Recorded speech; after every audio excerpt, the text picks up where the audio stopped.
Mustafa bir tanıştırıp koysun. Görmüyor. Tanımaganlardan hem belkilerdi bargan tanımalar ama kızlı gülü tutanlardan da ama. Erterekten Ulavan, Mustafa Kul deyen Avan. Yanında kapatacağım. Kızlaklardan Şemşavan'ın tanısın mı? Kızlaklardan mı? Şakir Avan, Karoy'dan. Tanısın mı?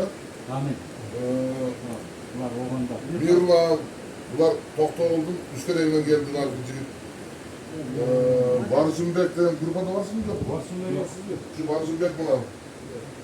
Doktor oldu, Akbala'dan Talant, Mukaş, Miskesay'dan, Narkı Üstleme'den, Burakan'da.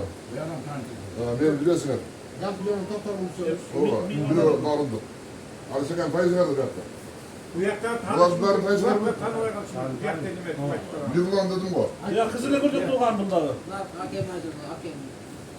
Şehirden kıyını, en dostmatlardan en kıyını askerden geldi. Tamam. Ali Sekan. Aksakal almışım. Ben bunu etkanda hazır kaybatlarımda aksakal kaldı. Bazen ormandan aksakalda en çıkmışlar. Vardı Medeş.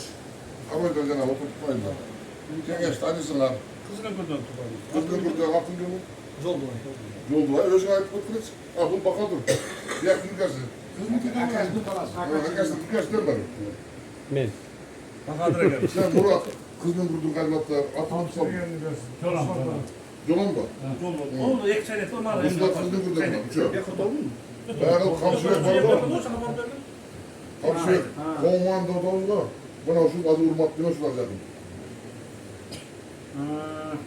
Ben Urmat değil de. Bunu bakadıra gönderdim. Değil mi? Alışık gönderdim.